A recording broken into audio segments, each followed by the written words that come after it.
Hello guys, magluluto tayo ng ano. Dito pag New Year mi guys, okra. Pag New Year paksiw na okra. Ayan. Meron akong ginger. Ayan. Lagay natin. Tapos onion. Ayan. Okra. Kasi nakakasawa yung meat ba. Tapos garlic. Tapos ito, cherry tomatoes. Lagyan ko siya ng cherry tomatoes on top. Parang paksiw. Yan ang masarap na ulam. Tapos, ito, yung anchovy sauce ko.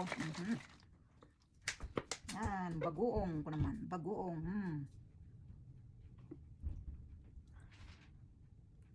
Woo!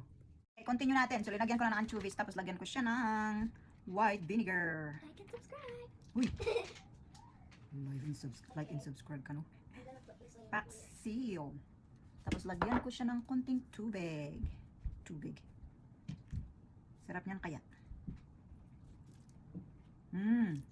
Oh, I can smell it. Tapos, slow cook natin siya.